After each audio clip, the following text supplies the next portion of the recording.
بسم الله والحمد لله، الصلاة والسلام على رسول الله وعلى آله وصحبه ومن والاه. أما بعد، فقد شرعنا في ذكر السنن التي قبل الفجر، ذكر أنها على قسمين. القسم الأول قسم الاستيقاظ من النوم وما يعقبه من أعمال كان يفعلها النبي صلى الله عليه وسلم، وذكر مجموعة، وآخر ما ذكر غسل اليدين ثلاثا، غسل اليدين ثلاثا. وذكر أن العلماء اختلفوا، منهم من قال أن غسل اليدين عند الاستيقاظ من النوم في الليل، إذا استيقظ أحدكم من منامه، هل هو واجب أو مستحب؟ وقلنا أن العبد يأخذ بالأحوط وهو الوجوب، لأن العلماء إذا اختلفوا في مسألة هل هو واجب أو مستحب،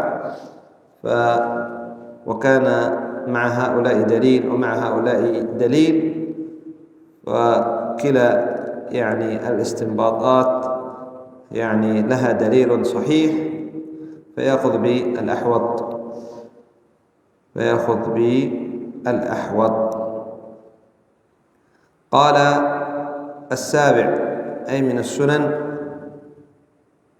بعد الاستيقاظ من النوم، الاستنشاق والاستنثار بالماء في الأنف. تأخذ ماء، وما في مضمضة، فقط استنشاق واستنثار. الاستنشاق إدخال الماء إلى الأنف، والاستنثار إخراج الماء من الأنف. فهذا من السنن عند الاستيقاظ من النوم 3 مرات. قال لحديث أبي هريرة رضي الله عنه أن النبي صلى الله عليه وسلم قال: إذا استيقظ أحدكم من منامه فليستنثر 3 مرات، فإن الشيطان يبيت على خياشيمه. وفي رواية البخاري: إذا استيقظ أحدكم من منامه فتوضأ فليستنثر 3. اختلف أهل العلم في حكم الاستنثار 3 بعد الاستيقاظ من نوم الليل على قولين. القول الأول قالوا بالاستحباب للعلة الواردة في الحديث: فإن الشيطان يبيت على خياشيمه. قال: وجه الدلالة، قالوا إن بيات الشيطان هنا لا يحدث نجاسة حتى يؤمر الإنسان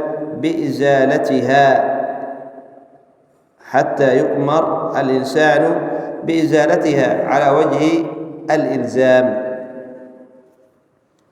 اختلف أهل العلم في مسألة الاستنثار والاستنشاق والاستنثار عند الاستيقاظ من نوم الليل، هل هو واجب أو مستحب؟ فذهب بعض أهل العلم إلى أنه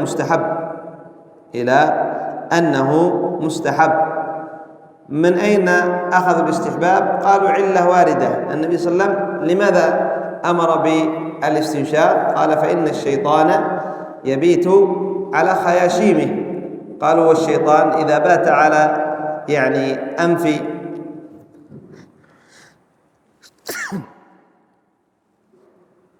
الحمد لله يهديكم الله. قال أن الشيطان يبيت على أنف الإنسان، وإذا بات على أنف الإنسان لا يحدث نجاسة. الشيطان إذا بات هو بنفسه، كما سيأتي معنا هل يبيت حقيقة أو أنه لا يبيت حقيقة، لا يحدث نجاسة، حتى أن الإنسان يؤمر بإزالة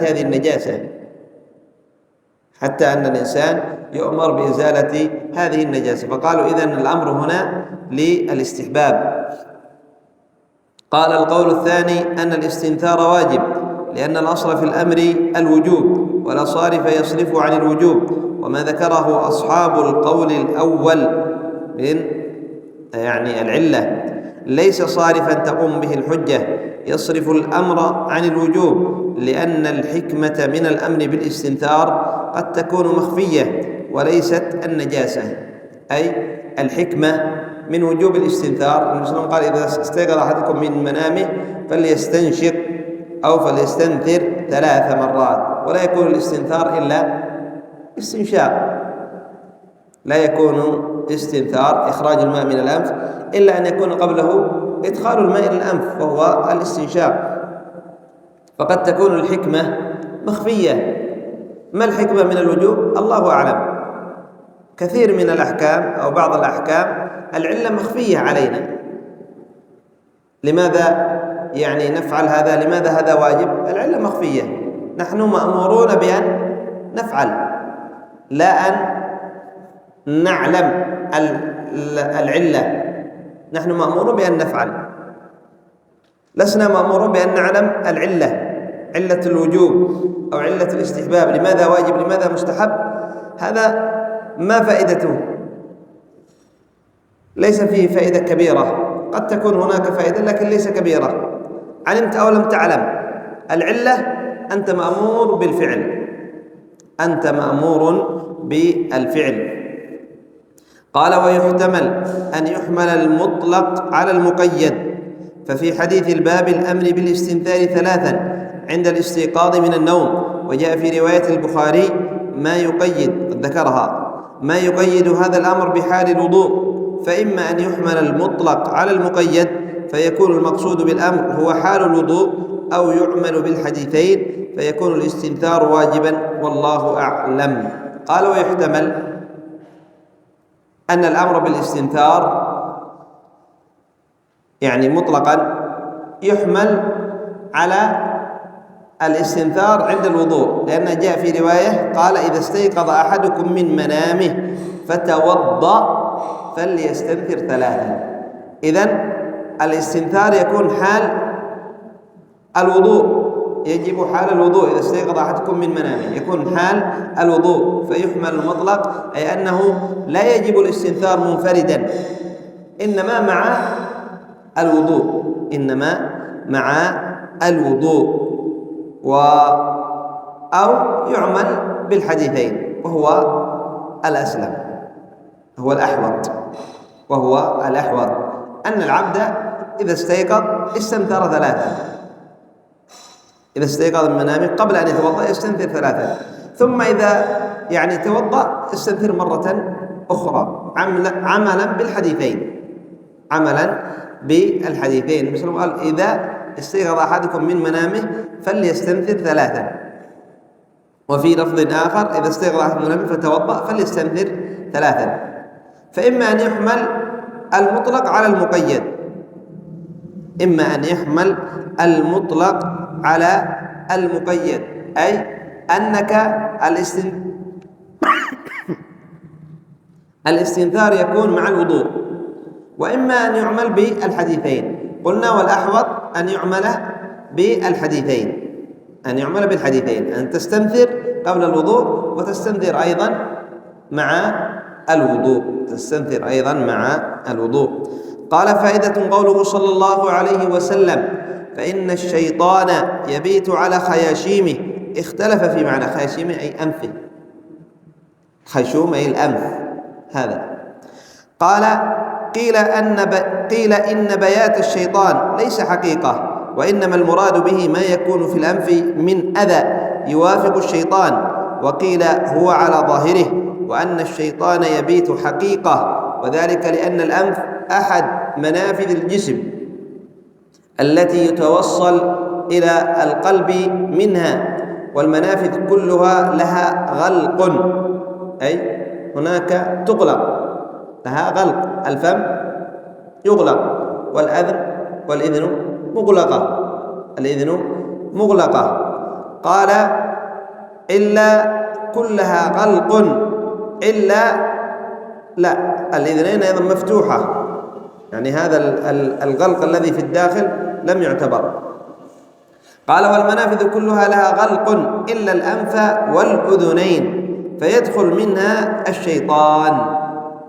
قال وفي حديث ابن مسعود رضي الله عنه المتفق عليه ذكر عند النبي صلى الله عليه وسلم رجل نام ليلة حتى أصبح، أي حتى يعني أشرقت الشمس، نام ولم يصلي الصبح حتى أشرقت. قال صلى الله عليه وسلم ذاك رجل بال الشيطان في أذنيه، أو قال في أذنه. قال وأما الفم فله غلق أيضا يغلق، ولذلك حث النبي صلى الله عليه وسلم على كظم الفم عند التثاؤب لئلا يدخل الشيطان. فقد جاء في صحيح مسلم من حديث أبي سعيد رضي الله عنه مرفوعا إذا تثاءب أحدكم فليمسك بيده على فيه فإن الشيطان يدخل. وفي رواية فليكظم ما استطاع. وفي المتفق عليه من حديث أبي هريرة رضي الله عنه فليرده ما استطاع فإن أحدكم إذا قال ها ضحك الشيطان. لماذا أو الشيطان يبيت على خياشيمه؟ اختلف العلماء هل هو يبيت حقيقة أو لا. بعض العلماء قال لا، ليس حقيقة، وإنما لما في الأنف من أذى يوافق الشيطان، والشيطان يحب الأذى أي يحب القذارة.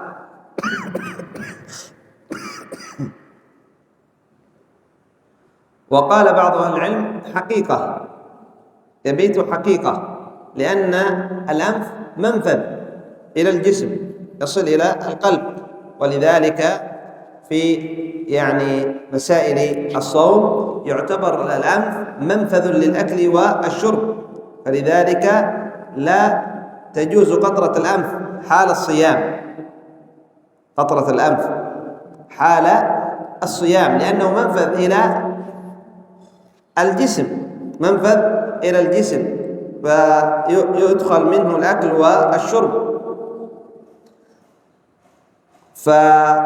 وكذلك الأذن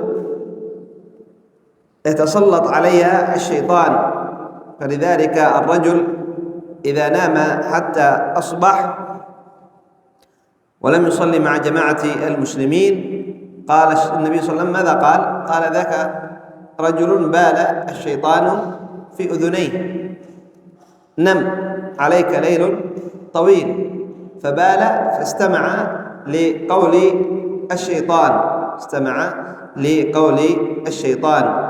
وذكر استطرادا مسألة أن الفم له غلق، أي أنه يغلق، الفم يغلق، ولذلك أمر النبي صلى الله عليه وسلم بإغلاقه حال التثاؤب.